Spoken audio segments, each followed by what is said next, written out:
What was dark powder? Even Kazran wasn't entirely sure.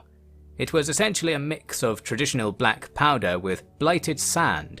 This sand was the creation of corrupted magical winds passing over the deserts at night. Crystals in the sand absorbed the awakened power of shadows, holding and multiplying it. This process was quite well understood by the time of the Nagashi Wars. In fact, the tainted sands were effectively being mined in Atalan by simply transferring clean sand from the surface down into chambers lined with soulstones. The usual darkness of the Karax could be captured and eventually channeled down long, electrum-braced barrels. The industry of Atalan was focused on producing such weapons and their powder. The disaster at the Black Pyramid had to be reversed, and reforging the lost equipment was the first step. The second, of course, was retraining an army to use it, which was done with markedly less enthusiasm than before. A third step could be taken, although it was done so behind a ragged veil of secrecy. This was where Kazran comes in. He was convinced that while the aura of darkness his inventions emitted was the cause of their recent defeat, there was only so much benefit their foes could gain from it. Conversely, there was a great deal more benefit the Dawi could glean if only they strengthened the darkness further. He had an idea in his mind to achieve this, although not an especially subtle one: filtered dark powder, mixing the best reagents with the most shadow-drunk crystals. This brought up a familiar issue though. Simply making the powder stronger would just break the guns again. That was where Oldor came in. After following Kazran's intellectual flailing from afar, he noticed that the master engineer had stumbled very close to something brilliant. Oldor introduced his own brand of two-stage rifle cartridge. Stage 1 fired a standard Karak Brew black powder charge. This would launch Stage 2 at the front end of the cartridge instead of a bullet. This second part contained an impact charge set in a bed of Kazran's latest magical powder. This was, in effect, a very small grenade, with the range and versatility of a rifle. Furthermore, since most of the powder a dwarf had to carry for it was of the regular sort, the potency of local darkness was not so inflated by concentrations of such weapons, or so the theory went.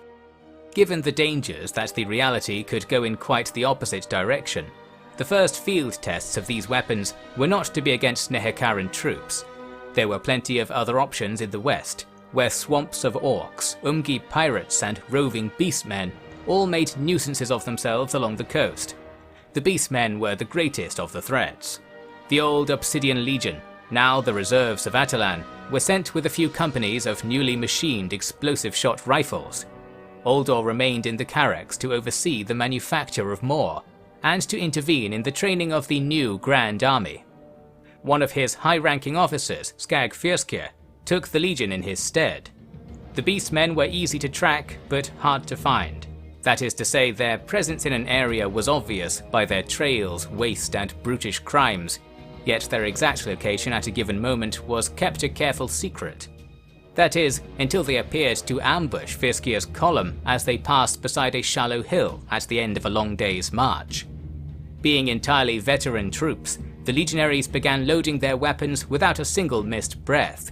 A wave of brown-hided creatures came from the hill, charging with outbursts of their various noisy grunts and roars.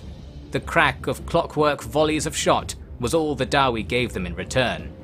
Less than a moment later, explosions sent the forerunning beasts flying back, usually in more than one piece. A tidy line of detonations had the whole charge robbed of momentum and direction. The legionaries equipped with the experimental guns eagerly loaded again, and began to fire as quickly as they could. The battlefield was unbearably loud, with the shock of constant shots and explosions knocking the Dawi beards this way and that. It did far worse things to the horde of beasts, whose middle ranks now had to climb over the gore of those that came before them, only to immediately suffer the same fate. The larger beasts, the Minotaurs, proved able to shrug the explosives off, leaving gashes, abrasions, and a very angry bull creature. They came up to the shield line, where the force of the blasts against them was also pushing the shields apart. Instead, blunderbusses were fired at point-blank range, tearing the muscles from the Minotaurs to calm their swinging axes. From that point, regular slaying drills would suffice. The Beastman ambush had been completely reversed over the course of no more than 5 minutes. The innovations of Oldor and Khazran's Dark Workshop were irresistibly effective. Once news of the clash reached Atalan, the floodgates were opened. Thousands of new rifles were forged, with uncountable volumes of finely crafted ammunition. They were taken on motorized caravans to the east, where Oldor had all the patrols, guards, garrisons and recruits of his empire gathered to wield these new weapons. So it was that he came upon the Black Pyramid a second time that year, now with twice the number of Dawi in his service. There was a general belief that the strength of the necromantic energies had been reduced by the use of the new concentrated powder. The reality was that the winds that veiled them were stronger than ever. However, they were also much more localized. That meant that their foe would need to stride up to be well within rifle range before they could siphon off their comrades' trapped souls and sup on their energies. Oldor, not knowing this was the case, came to believe it was his precautionary tactics that robbed the Ashabti archers of their prowess. When the Nagashi troops had come again to stop him, he had split his force in two, concealing both portions behind a pair of mesas that flanked a part of the road.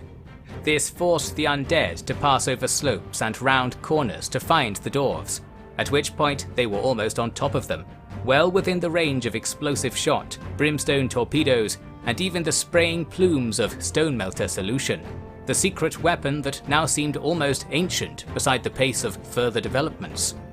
The new weapons were mainly in the hands of the second group. They rounded their mesa on the hidden side and appeared to tackle the rear section of the Nagashi force. The pressure from their explosive rounds was even better against skeletons than beastmen, since many of them were only a decent knock away from having important bones fall off. In this fashion, they not only caused a fruitful distraction to the enemy rear, but tore up a great number of them. There was much to be desired in terms of orderliness and discipline among these levies, all made up for amply by the sheer volume of explosions they output. So it was that the second biggest grudge of the expedition was settled, the first biggest at that time being against whatever it was that knocked them off course to Araby. The Black Pyramid mission was not over. They had come with the explicit goal of harvesting powerful artifacts from inside the tomb complex. That would mean getting past its fortifications, which were still bristling with guards, then besting the guardians posted in the endless crannies within. There was one artifact to be had prior to this, though. Amid the fallen priests of the defeated army, there was a warm green stone. It twinkled, pulsed, fluoresced, and generally gave off the impression that there was something foul and magical about it. As such, it slipped quickly into the hands of Khazran Crompson. Once the dwarves were firmly emplaced in a camp outside of the Black Pyramid, Oldor went to visit Khazran's troop of alchemists and smiths. "I've kicked it up and down the row, had it on the coals, had it in the salts. Naught's changed," he reported, handing the green lump to Oldor in defeat. "You sure it's got magic in it?" "Aye, sure enough. Moot question though, since there's really magic in everything if you look hard enough." Oldor peered at the rock, first closely, then with his hands outstretched. "Either it's useful, or it isn't. If it's the latter, we should be rid of it before it brings some unknowable mischief," he said. "No need to scold me, lord. I know. I've had my fill. Tried everything already, besides asking it nicely." "Then let's finish that list and be done with it." With this, Oldor took the stone outside, threw it to the ground, and called out, "If you've any intention of helping us, by the gods let yourself be known, or may the deep sands be your resting place forever." The stone shone. It shone brighter. The shine became so brilliant as to turn all away from it. When its periphery seemed to fade, the Dawi looked back to see nothing less than a stone golem. It was made up of a dozen or more pieces of grey rock, bound together with a stringy green fluorescence. For a face it had a stone maw and eye holes, also aglow with vivid green. It stood like a troll, bent over and almost in need of its arms to stand upright. It looked around at the aghast Dawi at its feet, who grew in number by the moment. The loading of rifles clattered and clacked. Oldor shouted out, "Hail, friend of stone! I trust you've not ended your slumber with ill intent." The golem leaned down to inspect Oldor closely. It had either nothing to say, or nothing to say it with. It turned to face Story, who was approaching with an axe drawn and panicked expletives soaring from his mouth. "Stand down! It's on our side, aren't you, friend?" Oldor said. The golem just looked around some more. "How by Grungi did you come to that conclusion?" Story demanded. "Simple deduction, Thane. Observe, I'm alive. That's entirely the choice of this lively pile of stone." "Alright, I'll admit it," Kazran said, shaking his head with a smile. "This is going to make its way into a few ale-swinging tunes." The golem looked at the sky and made a buzzing vocalization, hideously loudly. Then it sat down on the ground where it was and became completely still. A few wild Dawi tried to climb on it, but this proved that it was still animate enough to half-heartedly swat them away. "They had even more secret weapons to use against us," Story said. "But they didn't use it, did they?" Oldor noted. "Maybe they couldn't activate it either," Kazran suggested. "I bet those priests don't talk to their magic rocks like you, my lord. Missing a trick there, it seems." "I wonder what else we could tell it to do," Oldor said. Story saw the same mischief in the eyes of the two engineers. He was far beyond offering caution at this point. Moreover, he was getting that engineer's curiosity complex himself. The bad news was that the golem wouldn't do anything but sit outside Kazran's tent. No command stirred it, no taunt angered it, no deference impressed it. A few days later, this changed. The camp was put on full alert when a posse of a few hundred savage orcs was spotted. It was clear immediately that something was amiss. An orc attack was meant to be a quick, loud and rancorous affair. These orcs wandered up with their heads bowed, coming across like bashful paupers. There were enough rifles in the camp to level the whole gang with a single volley. No shots were fired. The orcs held the dwarves' attention so well that they hardly noticed the golem stand up and march for the camp gate. Caring little for the barrier, it broke it open under its stride. It seemed like things were about to turn bloody, with the orcs cheering the golem on. By only a mix of confidence and curiosity did Oldor hold the legion off their triggers. The golem took a seat just outside the camp. The orcs excitedly ran around it, not caring at all how close they were getting to the waiting dwarf rifles. They were fascinated with the stone beast, and it was content to let them climb atop it. As the bemused Dawi watched on, the orcs pilfered broken timber from the camp gate and began fastening the pieces to the golem using their own viney clothing. They seemed to be armouring it in a fashion. What good adding wooden armour to a body of stone did was hard to say. It was simply the greenskins' want. Better an enthusiastic amateur engineer than no engineer at all, impressed onlookers mused. This impromptu work was finished with a wooden face mask cut from a few boards with the orc's sharp teeth. After a little more roaring and dancing around, the greenskins lined up neatly beside the golem. The golem stood and walked back into the Dawi camp. With unprecedented discipline, the greenskin column followed. It was such a surreal sight that the legionaries were paralyzed. The greenskins ignored any called-out questions and simply followed the golem to a halt back outside Kazran's tent. There the legion surrounded them with a shield wall, taking no chances with their ancient foe. Many wished to start shooting, but Oldor stayed them for the moment so he could get a closer look.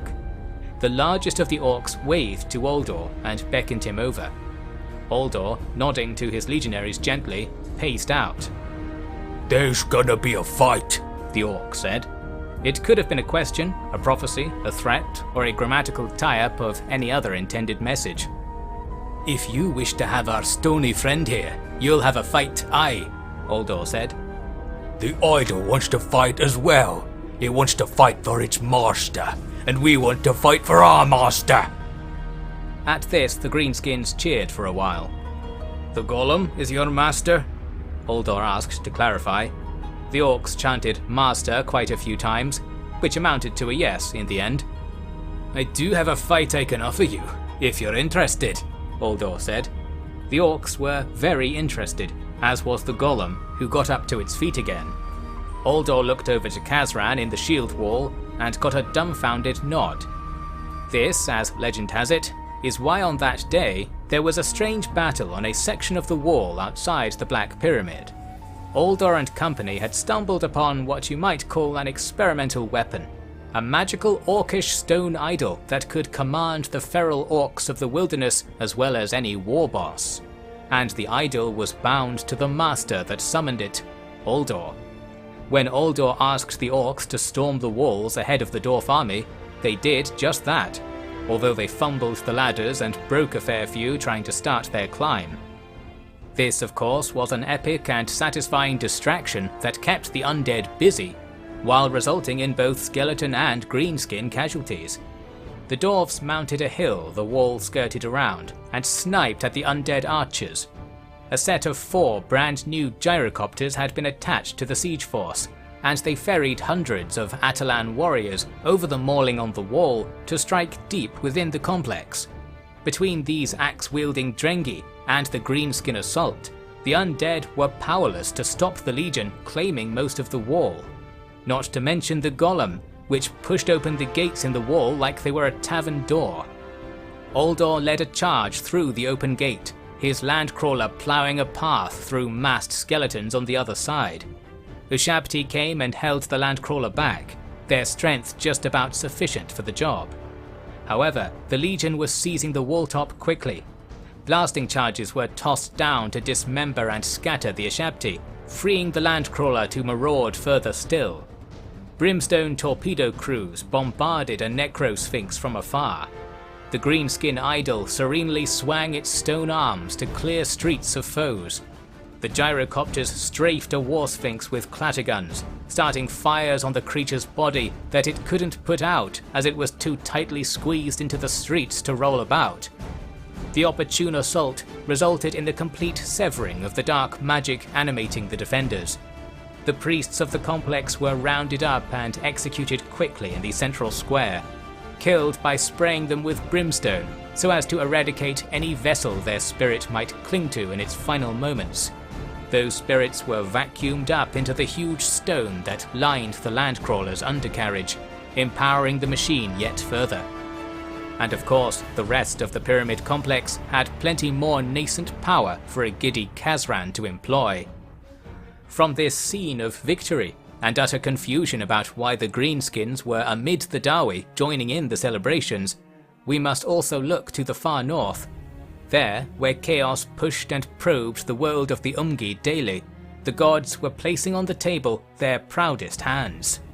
Their champion, Archon the Ever-Chosen, a scion of the Chaos Gods, was sent forth to rally together all the corrupted minds of the world into the service of a simple cause, the transition of the world state to the plaything of the Chaos Gods, whose favourites might find power and riches in the final hellscape to be. With a cadre of the gods' finest groomed warriors, Archon brought the cloud of the end times to the Empire of Man, and began the steady task of rooting the Dawi from their mountains, from the top of the World's End range to the bottom. Oldor's time to prepare truly ran slim. The Dark Engineers of Araby had their deep defences and secret weapons ready, though. Now all that remained was for the rising tide of chaos to put all this scandalous work to the test.